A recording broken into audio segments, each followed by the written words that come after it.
Let me show you how to find the best web hosting solution for your business.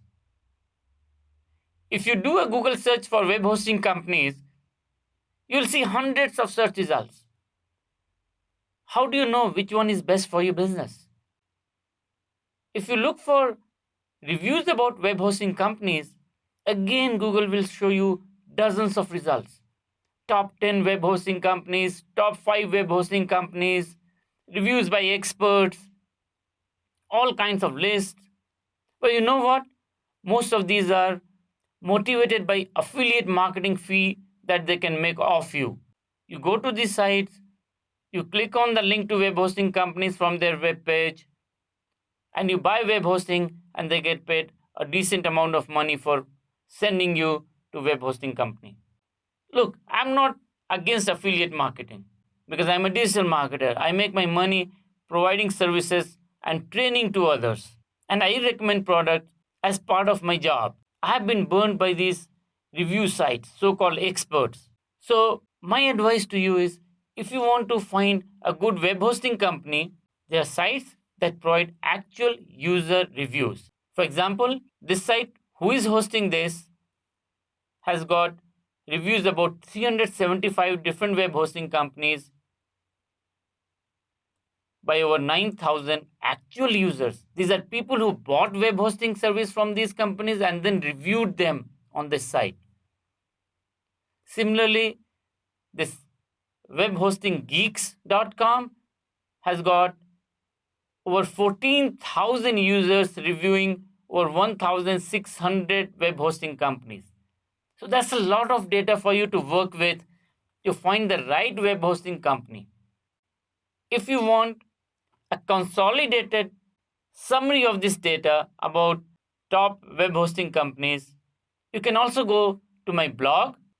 If you click on this link, you'll see my blog. You'll see all this data visualized in the form of charts that make it very easy for you to figure out which web hosting provider is best for your need. Based on my research, I find SiteGround to be the best web hosting company for my needs.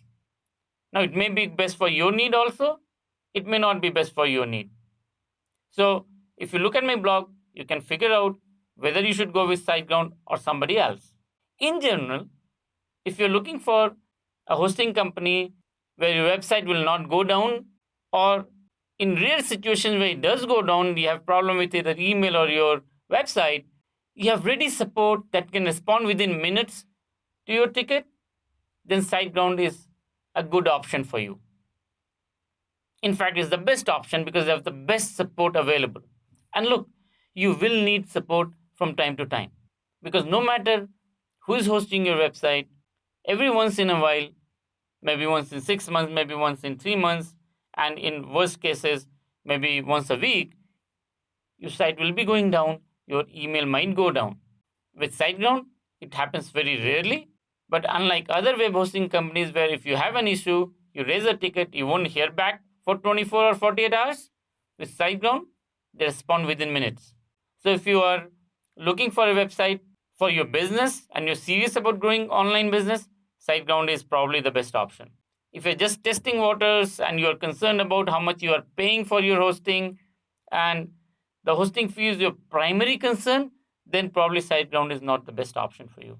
But let me just show you the different options that are available with SiteGround.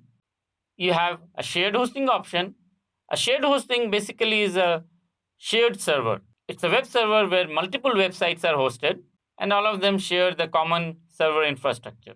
If you're just starting out and you don't expect more than few thousand visitors a month, shared hosting is a great option because it's affordable, it's much cheaper than having your own dedicated server. But once your website traffic starts crossing 20-25,000 visitors a month, you need to have a dedicated server which can support the high amount of traffic that's coming your way. And that's why you need dedicated server. The other advantage of having a dedicated server is that you can install custom applications, you can manage the entire server environment the way you want it. And if your website starts growing bigger than that, outgrows the need of dedicated servers, then you want a cloud hosting. where your site can scale up or down according to the need. Remember, as you go from shared hosting to other options, your cost increases. So you choose your plan based on what's your real need. And once you've selected your plan, then you start setting up your website.